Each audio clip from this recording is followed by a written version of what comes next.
Granite Finance Business School, High-Tech City, Hyderabad. BCom, BBA, PGDM, MBA. Call 9000 Suresh గారు మొదటి నుంచి కూడా ఇరాన్ని చాలా తక్కువగా ట్రంప్ అంచనా వేశారు. ఇప్పుడు వాళ్ళ ఫైటర్ జెట్ల మీదే వాళ్ళు దాడులు చేస్తున్నారు. అయితే ఎయిర్‌మ్యాన్‌ని ఇరాన్ భూభాగంలో కాపాడాము అని చాలా పెద్ద ఎత్తున ఒక డేంజరస్ మిషన్ కూడా చేసి కాపాడామని ట్రంప్ చెబుతున్నారు. అంటే 200 కమాండోలు, డ్రోన్, హెలికాప్టర్లు, భారీ కాల్పులు ఇవన్నీ కూడా చేశారు అతన్ని కాపాడడానికి. ఒక వ్యక్తిని కాపాడడానికి. ఎందుకు అంత పెద్ద ఆపరేషన్ వీళ్ళు చేపట్టారు?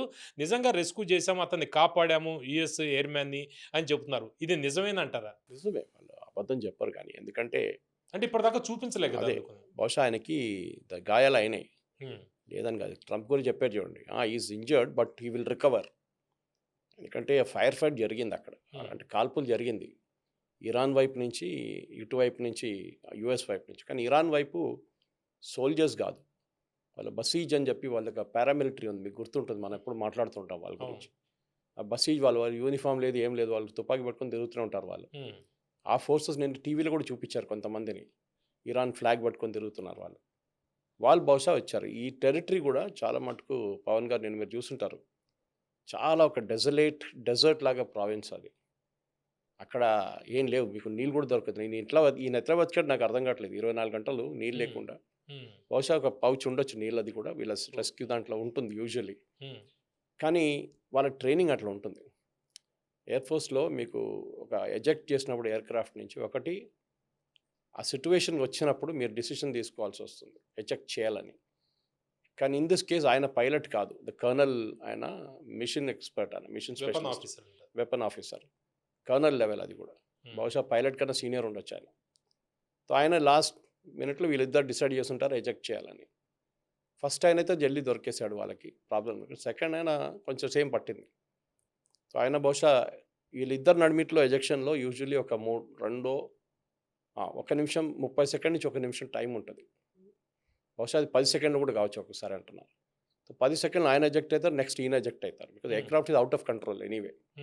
పైలట్ వెళ్ళిపోతే ఎయిర్‌క్రాఫ్ట్ ఎక్కడికి వెళ్తుంది. So within 5 seconds other fellow also ejects అన్నమాట. సో ఈ పరిస్థితుల్లో ఎజెక్ట్ అయినప్పుడు న్యాచురల్లీ ఆయన ముందుకు వెళ్ళిపోతాడు. ఈయన కొంచెం వెనకకు పడిపోతాడు. బహుశా ఫస్ట్ పర్సన్ దొరికారు కానీ ఈ రెండవ మనిషి వెపన్ స్పెషలిస్ట్ దొరకలేదు. వాళ్ళు ఫస్ట్ ఏం చేస్తారంటే వాళ్ళు ఈ ఎయిర్‌క్రాఫ్ట్ నుంచి బయటకు వచ్చినప్పుడు కూడా వాళ్ళకి గాయాలు అవుతుంది. ఎందుకంటే we're ejecting at 26 times gravitational force. మీ తల అంతా స్వెల్ అయిపోతుంది అంతా. 26G ఆలోచించండి. మనం 1G 2G కూడా తీసుకోలేకపోతున్నాం మనం. భూమి ఆకర్షణ శక్తి చాలా ఎక్కువ ఉంటుంది గ్రావిటేషనల్ ఫోర్స్. సో అట్లాంటి పరిస్థితుల్లో వీళ్ళు ఏం చేస్తారు, ఫస్ట్ దిగంగానే ఫిజికల్లీ ఎగ్జామిన్ చేసుకుంటారు వాళ్ళే. నాకేమైనా గాయాల దగ్గర కాలు మీద, చేయి మీద, ఎక్కడైనా మొక్క మీద గాయాల దగ్గర లేదంటే ఆ పారాషూట్ మొత్తం ఇప్పేసి ఒక ప్లేస్లో దాచిపెడతారు దాన్ని. ఓపెన్ గ్రౌండ్ అంటే ఏం చేయలేరు. కానీ ఈయన దిగిన ఏరియా కూడా చూస్తే మీరు చాలా మటుకు చిన్న చిన్న మౌంటైన్స్ లాగా ఉంది. ఎక్కడ దాచిపెట్టేస్తుంటారు. ఆ ట్రైనింగ్లో ఇలాగే ఉంటుంది కదా టెరైన్. సో మన మీరు కండహార్లో చూడొచ్చు. అటు ఆఫ్ఘనిస్తాన్ కూడా ఇట్లాంటి టెరైన్ కనిపిస్తుంది మీకు. అప్పుడు దిగిన తర్వాత దెన్ హీ హ్యాస్ టు ఒక వాళ్ళ దగ్గర బీకన్ ఉంటుంది వాచ్లో. అండ్ వాచ్ అంటే స్పెషల్ అది. ఆ బీకన్ ప్రెస్ చేస్తారు. ఆ బీకన్ ప్రెస్ చేసినప్పుడు అది డైరెక్ట్లీ శాటిలైట్తో కమ్యూనికేట్ అయ్యి అమెరికన్ బేస్ కమాండ్ ఎక్కడ ఉందో వాళ్ళకి న్యూస్ వెళ్తుంది దట్ ఐఎమ్ హియర్ అని చెప్పి. కానీ ఏమవుతుందంటే మీరు ఒక వ్యాలీలో ఉన్నప్పుడు మీ సిగ్నల్స్ చాలా వీక్ ఉంటుంది. లోయలో సో వీళ్ళేం చేయాలంటే ఒక పైకి ఎక్కాలి. Just claim one mountain. ఈ ప్లేస్లో ఉండే అది కూడా 7,000 ఫీట్లో ఈయన క్లైమ్ చేశాడు. క్లైమ్ చేసి అక్కడ వెళ్ళి అక్కడ సిగ్నల్ పంపిస్తే క్లియర్గా పోయింది అక్కడి నుంచి. అందుకు ఆలస్యం ఎందుకు? కానీ డేంజర్ కూడా ఉంది. ఎందుకంటే ఒకసారి మీరు అక్కడ వెళ్ళి కూర్చున్నాను చోటు పైన మీకు కనిపిస్తారు మిమ్మల్ని. చుట్టుపక్కల నుంచి వస్తున్న వాళ్ళు మీకు చాలా క్లియర్గా అక్కడ ఉన్నారని తెలిసిపోతుంది వాళ్ళకి. సో ఎట్లానో ఇదంతా జరిగింది. వాళ్ళు స్పెషల్ ఫోర్సెస్ని పంపించారు. కానీ వాళ్ళు ఏమంటారంటే America all the time he was under our control. మాకు తెలుసు ఆయన ఎక్కడున్నాడు, ఏం చేస్తున్నాడు అంతా మాకు తెలుసు. కానీ ఆయన అప్రోచ్ ఎట్లా చేయాలని చెప్పి టైం తీసుకున్నారు కొంచెం డిసిషన్ తీసుకోవడానికి. ఎందుకంటే సడన్గా డిసిషన్ తీసుకున్నాయి చూపించారు ఆ రోజే. ఫస్ట్ హెలికాప్టర్ దాంట్లోనే 2 బ్లాక్ హాక్లు ఒక రీఫ్యూలింగ్ ఎయిర్క్రాఫ్ట్ మీద దాడి చేశారు వీళ్ళు ఇరాన్. దాంట్లో ఒకటి క్రాష్ అయింది అంటారు కానీ కాలేదు. కానీ వార్థాగ్ అని చెప్పి ఇంకొక ఎయిర్క్రాఫ్ట్ ఉంది, అది క్రాష్ అయింది స్ట్రైట్ ఆఫ్ హార్మోజ్లో. సో అట్లాంటి పరిస్థితుల్లో వీళ్ళు ఏం చేస్తారంటే then they have to detect coordinates ఈయన ఎట్లా రెస్క్యూ చేయాలి అండ్ యూఎస్ నేవీ సీల్స్ని పంపించారు. They are experts in that. Osama bin Laden అవును. చెప్పిన వీళ్ళే. అప్పుడే విన్నాం సీల్ గురించి ఎక్కువ. The seals will go and extricate him. వాళ్ళ పని అది. Day in and day out వాళ్ళు దానికే ట్రైన్ చేస్తారు వాళ్ళు. హాస్టేజ్ సిచ్యువేషన్స్ కానీ ఎట్లాంటి పరిస్థితుల్లో ఎట్లా బయటకు తీయాలని చెప్పేసి. సో అది జరిగింది. కానీ మీరు చెప్పినట్లు ఇప్పుడు దాకా పిక్చర్ ఏం చూపించలేదు, పేరు కూడా చెప్పలేదు. బై ద వే ఆయన పేరు కూడా ఇప్పుడు దాకా first family has to be informed. వాళ్ళ ఫ్యామిలీకి న్యూస్ ఇస్తారు. దాని తర్వాతనే వాళ్ళు వాళ్ళ వాళ్ళ ఫోటో మిగతా అన్ని రిలీజ్ చేస్తారు. ఫస్ట్ అది 1-2 రోజులు వచ్చేస్తుంది. అది కూడా ప్రెసిడెంట్ ట్రంప్ వెయిట్ చేస్తున్నాడు ఒక మూమెంట్. ఆయన పట్టుకోరారా వైట్ హౌస్కి, ఇక్కడ తీసుకురా, నేను ఆయనతో నిలబడి ఫోటో తీస్తాను, వీడియో తీస్తానంటే ఆయనకు కూడా పబ్లిసిటీ అయిపోతుంది. బహుశా అదే ఉండొచ్చు. అంటే వీళ్ళు ఇంకో క్లెయిమ్ చేస్తుంది ఏంటంటే, మేము ఆల్రెడీ రెస్క్యూ చేసుకోవడం, మా వాళ్ళని కాపాడడమే కాదు, ఇరాన్ గగనతలం మీద మాకు ఆ కమాండ్ వచ్చేసింది అనేది వీళ్ళు చెప్పుకుంటున్నారు. నిజంగా అట్లా ఉందా పరిస్థితి? ఉంది డెఫినెట్గా. ఎందుకంటే ఇరాన్కి ఎంత చెప్పినా కానీ ఇప్పుడు వాళ్ళు ఈ పర్టికులర్ ఎయిర్క్రాఫ్ట్ని F-15 ఎట్లా కొట్టారంటే వాళ్ళు షోల్డర్ హెల్డ్ మిసైల్ నుంచి కొట్టారని చెప్పి ఇప్పుడు వచ్చిన అనాలిసిస్ ప్రకారం. ఓకే. స్టింగర్ అంటారు అమెరికన్ లాంగ్వేజ్లో, మన దాంట్లో షోల్డర్ హెల్డ్ మిసైల్ అంటారు దాన్ని. అంటే దాని బజూకా లాగా ఉంటుంది, అది హీట్ సీకింగ్ మిసైల్ ఉంటుంది. Okay okay. ఎక్కడైనా హీట్ ఉంటే దాని వెంట పడిపోతుంది అది. ఇంజిన్, ఎయిర్క్రాఫ్ట్ ఇంజిన్ బయట జెట్ ఇంజిన్ వెనకాల హీట్ ఉంటుంది, ట్రెమెండస్ అమౌంట్ ఆఫ్ హీట్, దాని వెంట పడిపోతుంది అది. అది ఎక్కడ తిరిగితే దాన్ని కూడా దాన్ని వెనకపోతుంది. దానికోసం మీరు చూస్తుంటారు ఎయిర్క్రాఫ్ట్లో, ఫైటర్ ఎయిర్క్రాఫ్ట్ ఎవేసివ్ యాక్షన్లో ఫ్లేర్స్ ఫైర్ చేస్తారు కన్ఫ్యూజ్ చేయడానికి. కన్ఫ్యూజ్ చిన్న చిన్న దివాళీ పటాకాలాగా అక్కడిక్కడ పంపిస్తారు రాకెట్ లాగా. So that mostly will go behind that అని చెప్పి. అది యూజువలీ కాదు, అది స్ట్రాంగెస్ట్ హీట్ ఎక్కడి నుంచి వస్తుంది దాని వెంటనే పడతారు అది. ఎనీవే జరిగింది, బాగానే జరిగింది. ఇది టిపికల్ రెస్క్యూ ఆపరేషన్, కానీ చాలా డిఫికల్ట్ ఉండే. అంటే ఇంత తప్పనిసరి ఎందుకైంది? ఇంత భారీగా కొన్ని వేల కోట్లు, వందలాది మంది కమాండోలు, హెలికాప్టర్లు, హెలికాప్టర్ కూడా డ్యామేజ్ అయింది అంటున్నారు. ఇంత పెద్ద రెస్క్యూ ఆపరేషన్ చేయాల్సిన అవసరం ఉంది ఒక్క వ్యక్తి కోసం? సార్ అమెరికాలో ఒక మనిషి చనిపోతే వాళ్ళకి సోల్జర్, అది కూడా ఎస్పెషల్లీ ఇట్లాంటి సిచ్యువేషన్లో, లేకుంటే వాళ్ళ చేతిలో దొరికితే వాళ్ళు దాన్ని పెద్ద ఎగ్జిబిషన్ చేసుకుంటారు. Okay okay. వాళ్ళు ఫుల్ ప్రెస్ కాన్ఫరెన్స్ పెట్టి, గ్రీన్ మ్యాట్ పెట్టి అంతా చేస్తారు వాళ్ళు, కావాలని చెప్పి చూపించడానికి, మా దగ్గర ఈడున్నాడు చూడు అని చెప్పేసి. మీకు గుర్తుంటుంది 79లో షా ఆఫ్ ఇరాన్ పక్క నుంచి పారిపోయినప్పుడు, ఖొమేనీ వచ్చినప్పుడు అమెరికన్ ఎంబసీలో చాలామంది డిప్లొమాట్స్ని బందీగా పెట్టుకున్నారు వాళ్ళు, ఆల్మోస్ట్ సంవత్సరం పాటు. Jimmy Carter I think was that time president. వాళ్ళని రెస్క్యూ చేయడానికి ట్రై చేశారు, కానీ ఆ హెలికాప్టర్ క్రాష్ అయ్యి దాంట్లో 14 మంది చనిపోయారు కమాండోస్. అది కూడా జరగలేదు. లాస్ట్లో 1 year తర్వాతనే వీళ్ళని రిలీజ్ చేశారు వాళ్ళ ఎంబసీ నుంచి. అట్లాంటి ఎక్స్పీరియన్స్ అమెరికాకు ఉంది. ఒక అమెరికన్ ప్రిజనర్ ఆఫ్ వార్ అనగానే చాలా పెద్ద ప్రైజ్డ్ ఐటమ్, పెద్ద ఒక లాటరీ కొట్టినట్లు ఉంటుంది వీళ్ళకి. సో వాళ్ళు న్యాచురలీ దాన్ని మ్యాక్సిమం వాడుకుంటారు పబ్లిసిటీ. యుద్ధ ఖైదీ నార్మల్ సెన్స్లో కూడా కాదు, ఇట్లాంటి పైలట్ దొరికాడు మాకు, ఓకే వాని కావాలంటే 2 కొట్టి వాడిని ఇక్కడెక్కడి నుంచి బ్లడ్ వచ్చేట్లా చేసి వాడిని టీవీ ముందు పెడతారు, చూడు వీడు ఇట్లా ఉన్నాడు. మిలిటరీకి చాలా ఇబ్బంది అవుతుంది. So again but prisoner of వార్లో ఒక జెనీవా కన్వెన్షన్ ప్రకారం స్టేటస్, అది ఒక వాళ్ళని ట్రీట్ చేయాల్సిన ఒక రూల్ ఉంది. అదేంటంటే వాళ్ళని చాలా రెస్పెక్ట్గా చూసుకోవాలి, వాళ్ళని కొట్టకూడదు, వాళ్ళని తిట్టకూడదు, వాళ్ళని నిద్రపోనియాలి, అదంతా వాళ్ళకు ఉంటుంది. అది కాకుండా కన్సులర్ యాక్సెస్, అంటే సపోజ్ అభినందన్ పాకిస్తాన్లో దిగినప్పుడు మన కౌన్సిల్ జనరల్కి యాక్సెస్ ఇవ్వాలండే, వాళ్ళు ఇవ్వలేదు. కానీ మీకు తెలుసు ఏం జరిగింది ఆ రోజు అని. పాకిస్తాన్ వాళ్ళ నేషనల్ అసెంబ్లీలో వాళ్ళ ఫారిన్ మినిస్టర్ చెప్పారు ఏం జరిగిందని. భారతదేశం వైపు నుంచి ఒక మెసేజ్ వచ్చిందంట, అభినందన్ని 24 గంటల లోపల పంపించకపోతే మా మిసైల్స్ అన్నీ మీ వైపు ఉన్నాయి, ఒకటేసారి రిలీజ్ చేసేస్తామని చెప్పారంట.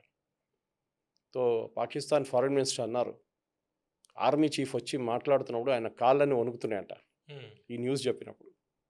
ఇమ్మీడియట్గా అభినందన్ వాజ్ రిలీజ్డ్, మీరు చూసుంటారు. దానికన్నా ముందు నచికేత డ్యూరింగ్ కార్గిల్ వార్, అప్పుడు ఆయన్ని కూడా ఇట్లానే పట్టుకున్నారు, వాళ్ళని రిలీజ్ చేశారు వాళ్ళు కూడా. సో ఈ ప్రిజనర్ ఆఫ్ వార్ తీసుకెళ్లడంలో చాలా మటుకు మన వైపు నుంచి 2 సార్లు జరిగింది ఇది. కానీ దానికన్నా ముందు 71 వార్లో మన దగ్గర నుంచి 54 మంది పైలట్లు కనిపించకుండా పోయారు. చాలామంది పాకిస్తాన్ కస్టడీలో ఉందని చెప్పారు, కానీ ఇందిరాగాంధీ ఏం చేయలేకపోయారు. మన వైపు నుంచి 93,000 ప్రిజనర్ ఆఫ్ వార్ పాకిస్తాన్కి రిటర్న్ చేసినప్పుడు కూడా వాళ్ళ వైపు నుంచి మనకు ఒక్కరు కూడా దొరకలేదు. వాళ్ళు లేదని చెప్పేశారు స్టేట్, మా దగ్గర లేరు. కానీ మీరు 90,000 మందిని ఆపేసి, అట్లీస్ట్ వాళ్ళు మొత్తం ఆపకుంటే వాళ్ళ సీనియర్ మోస్ట్ ఆఫీసర్స్, బ్రిగేడియర్ లెవెల్లో, జనరల్ లెవెల్లో మన దగ్గర ఆకేసుకుని, జనరల్ నియాజీ లాంటి వాళ్ళని, మీరు మా పైలట్స్ని ఇస్తేనే మేము వీళ్ళని పంపిస్తామంటే బహుశా వాళ్ళని రిటర్న్ చేస్తుండే ఇండియాకి. చేయలేదు. అది ఇందిరాగాంధీ గారు చేసిన చాలా పెద్ద తప్పు. ఎందుకంటే ఆమెకి అప్పర్ హ్యాండ్ ఉండే ఆ టైంలో. సో ఈ నెగోసియేషన్ చాలా ఇంపార్టెంట్. సో అదే జరిగింది ఈసారి కూడా. అండ్ ఒకవేళ ఇరాన్ దగ్గరే బందీగా ఉండుంటే పరిస్థితులు కొద్దిగా వేరేగా ఉండేవా? డెఫినెట్గా హ్మ్. డెఫినెట్గా వాళ్ళు దాన్ని ఫుల్ వాడుకుంటుండే. నేను చెప్పాను చూడండి, వాళ్ళకి మీడియా పెద్ద మీడియా అయితే అది అవును. బ్లిట్స్ అది. మా దగ్గర అమెరికన్ ఫైటర్ ఎయిర్క్రాఫ్ట్లో ఉన్న వెపన్ స్పెషలిస్ట్ మా దగ్గర ఉన్నాడు. హ్మ్. ఇది ఆయన ఫోటో వీడియో ఇది తీసుకోండి, మీరు మాట్లాడండి కావాలంటే.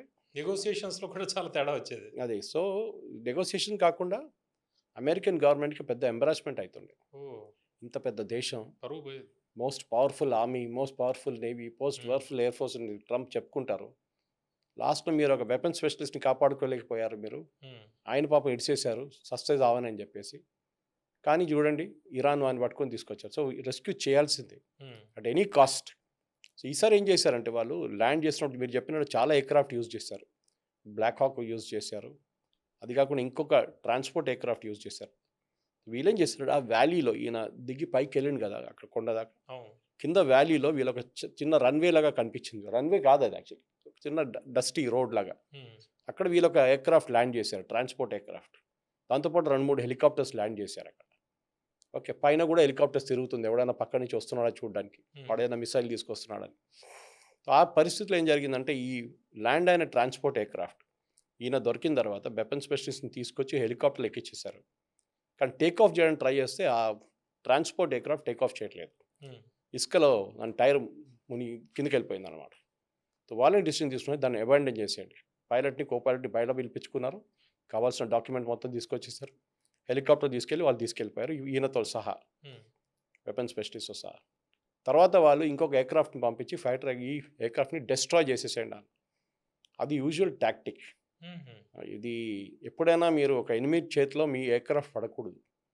వాళ్ళకి తెలిసిపోతుంది. ఒకటి ఆ ఎయిర్క్రాఫ్ట్ ఏంటి? ఆ టెక్నాలజీ. ఆ టెక్నాలజీ ఏంటి? దాన్ని ఎట్లా వాడుకుంటారు? దానికోసం చూడండి మీరు ఈవెన్ అమెరికాలో సారీ పాత సోవియట్ యూనియన్ టైంలో ఈజిప్షియన్ ఎయిర్ ఫోర్స్‌లో ఉన్న ఒక ఫైటర్ పైలట్‌ని ఇజ్రాయెల్ లంచం ఇచ్చి కొనుక్కున్నారు. హుహు. కొనుక్కొని ఆ టైంలో మిగ్ ఉండే రష్యా అవును. దగ్గర. అవును. మిగ్ 21 అనుకుంటాను. ఆ మిగ్ 21ని ఈజిప్షియన్ ఎయిర్ ఫోర్స్ పైలట్ ఒకరోజు నార్మల్ టేక్ ఆఫ్ చేశాడు. కానీ దిగిందెళ్ళి ఇజ్రాయెల్‌లో. హ్మ్. అది పెద్ద ఇష్యూ అయింది ఆ టైంలో.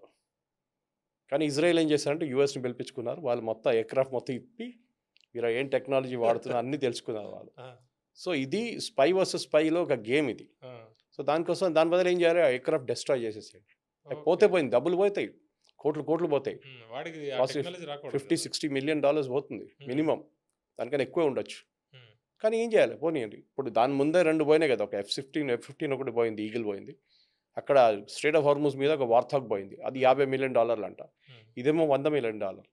150 డబ్బులు కాదు పవన్ గారు చాలా ఇంపార్టెంట్ వీళ్ళకి. వీళ్ళకి ప్రెస్టీజ్ చాలా ఇంపార్టెంట్. హ్మ్. ఎట్లా అయినా ఆయనకి తీసి బయటికి తీసుకురావాల్సిందే. మీరు అమెరికన్ సినిమాలు చూసుంటారు ఇదంతా. అవును. చాలా మటుకు సినిమాలు ఉన్నాయి అట్లాంటిది. వేరే వాడు వస్తాడు, రాకీ లాంటి క్యారెక్టర్ వస్తాడు, వచ్చి తీసుకెళ్ళి రెస్క్యూ చేసి తీసుకెళ్ళిపోతాడు. టాప్ గన్ లాంటి మూవీస్ ఉన్నాయి. హ్మ్. చాలా ఉన్నాయి ఇట్లాంటిది. జరిగింది కూడా. జరగదని కాదు. ఇవాళ కూడా చూస్తున్నాం చాలామంది ఈ రెస్క్యూ అయిన తర్వాత అంటున్నారు ఒక సినిమా రావచ్చు బహుశా ఇంకా హ్మ్. నెక్స్ట్ ఒక 1 ఇయర్‌లో దీని గురించి ఒక సినిమా తీస్తారు హాలీవుడ్. అవును. ఈయనెట్లా రక్షించారని చెప్పేసి. కానీ అది ఇప్పుడు అయిపోయింది. ఆ చాప్టర్ ఫినిష్. ఎప్పుడు ఆయన మీడియా ముందు తీసుకొస్తారో అదంతా పక్కన పెడదాం. కానీ ఇప్పుడు మన దగ్గర ఇప్పుడు రాబోయే పెద్ద ప్రాబ్లమ్ ఏంటంటే నెక్స్ట్ 48 గంటల్లో ట్రంప్ ఒక థ్రెటనింగ్ నోట్ ఇచ్చారు. అవును. దానికి ఒక ట్రూత్ సోషల్‌లో ఒక పోస్ట్ పెట్టారు మొన్న. నిన్న యాక్చువల్లీ. ఆ లాంగ్వేజ్ చాలా దారుణం. హ్మ్. ఎఫ్‌లని, బీలు అన్నీ వాడారు. చిన్న పిల్లలు కూడా పాపం చూడకూడదు అది. హ్మ్. అట్లాంటి అవును. ప్రెసిడెంట్‌కి ఉన్న లెవెల్‌లో అట్లాంటి లాంగ్వేజ్ ఎప్పుడు వాడకూడదు. Hmm. You are a president of a country. అది కూడా మోస్ట్ పవర్‌ఫుల్ ప్రెసిడెంట్. ఏదో మీరు చిన్న ఒక ఆఫ్రికన్ నేషన్‌లో ఎక్కడో ఉన్నారు. వాళ్ళు చేస్తే అది ఇంకో మాట. ఇది you are a big nation. అవును. మీరు ఇట్లాంటి లాంగ్వేజ్ ఏంటి యూజ్ చేసేది? అది కూడా మేము మిమ్మల్ని ఫినిష్ చేసేస్తాం, కంప్లీట్ చేసేస్తాం, బ్రిడ్జ్‌లు కొట్టేస్తాం. అదన్నీ అవును. చెప్పుకోవచ్చు. కానీ why use F and B and all that అది అర్థం కావట్లేదు నాకు. హ్మ్. అవును. సో ఆయన ఒకటో తాగుంటాడు.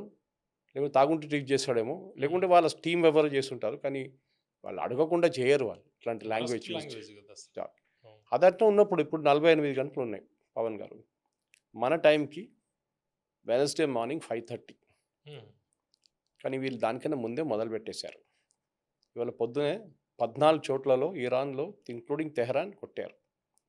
దాంట్లో రెవల్యూషనరీ గార్డ్స్ వాళ్ళే అనౌన్స్ చేశారు. వాళ్ళ చీఫ్ ఆఫ్ ఇంటెలిజెన్స్ హ్మ్. ఆయన చంపేశారట. మొన్న వీళ్ళది మిలిటరీ ఇంటెలిజెన్స్ చీఫ్ని కూడా ఇజ్రాయెల్ కొట్టారు. ఇప్పుడు హ్మ్.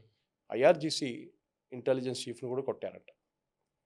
దాంతోపాటు వీళ్ళు తెహరాన్ యూనివర్సిటీలో వీళ్ళకి ఇంజనీరింగ్ కాలేజ్ ఉంది, చాలా ఫేమస్ అది. I mean MIT of Iran అంటారు, హ్మ్. అంత ఫేమస్ అది.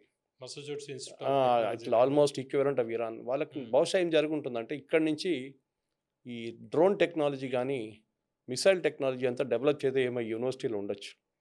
ఎందుకంటే మీకు టెక్నికల్ నాలెడ్జ్ కావాలి కదా. సో బహుశా ఈ యూనివర్సిటీ నుంచే చాలామంది గ్రాడ్యుయేట్ అయ్యి వెళ్ళి మిసైల్ తయారు చేయడంలో, డ్రోన్ తయారు చేయడంలో హెల్ప్ చేస్తుంటారు. సో దాన్ని బట్టి కావాలని చెప్పి దాన్ని కొట్టారు, ఇంజనీరింగ్ కాలేజ్ని కొట్టారు ఇవాళ తెహరాన్లో. మొత్తం కంప్లీట్ డిస్ట్రాయ్ చేసేసారు దాన్ని. ఓకే, సో అదొక రీజన్ ఉండొచ్చు. నెక్స్ట్ ఏంటంటే ఇరాన్లో మిగతా చోట్ల కూడా చాలా సిటీస్లో మళ్ళీ దాడి చేశారు. పవన్ గారు ఇప్పుడు ఏం జరగబోతుందంటే నెక్స్ట్ 48 అవర్స్లో ఇప్పుడు ఆల్రెడీ ఒక 12 అవర్స్ అయిపోయింది. ఇరాన్ వీళ్ళు బిజీ ఉంటారు వీళ్ళని ట్యాకిల్ చేయడంలో. ఏది వీళ్ళ బాంబులు వచ్చి పడుతున్నాయి, తల మీద పడుతున్నాయి, అక్కడ పవర్ ప్లాంట్ మీద కొడుతున్నారు, హాస్పిటల్ మీద కొడుతున్నారు, కాలేజీల మీద కొడుతున్నారు. ఇదంతా చూసుకున్నప్పుడు అటుపక్క నుంచి వీళ్ళు దూరేస్తారు లోపలికి.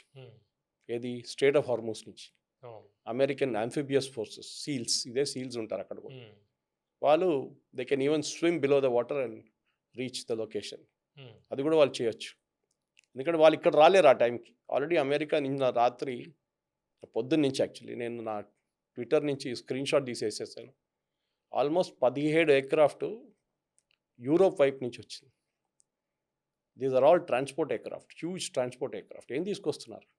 17 ఎయిర్క్రాఫ్ట్ అన్నీ వచ్చి గల్ఫ్ రీజన్లో ఉన్న ప్రతి రాష్ట్రంలో వచ్చి ల్యాండ్ అయినాయి. Saudi Arabia, Khattar, Bahrain, Kuwait, అక్కడ అన్ని ఎయిర్ ఫోర్స్ బేస్లు ఉన్నాయి కదా యుఎస్, అక్కడ ల్యాండ్ చేశారు. ఇటువైపు నుంచి ఫ్రమ్ ద యుఎస్ సైడ్ అక్కడి నుంచి కూడా ఆల్మోస్ట్ ఒక 18 ఎయిర్క్రాఫ్ట్లు వచ్చినాయి రాత్రి. అంటే మీరు అన్ని కలుపుకుంటే ఒక మినిమం 5,000-6,000 మంది ట్రూప్స్ ఉంటారు ఇప్పుడు వాళ్ళు. వీళ్ళకి ట్రూప్స్ ఇరాన్ అక్కర్లేదు, ఇరాన్ మెయిన్ ల్యాండ్లో అక్కర్లేదు, వీళ్ళకి కావాల్సింది ఖర్గ్ ఐలాండ్లో. ట్రంప్ ఇప్పుడు ఏమన్నారు, మీరు ఖర్గ్ ఐలాండ్ ఇది స్ట్రేట్ ఆఫ్ హార్మూజ్ ఓపెన్ చేయండి, లేకుంటే నేను బాంబు వేస్తాను. వీళ్ళు చేయరు, ఎందుకంటే వీళ్ళ దగ్గర ఉన్న ఒక్కటే ట్రంప్ కార్డ్ అది.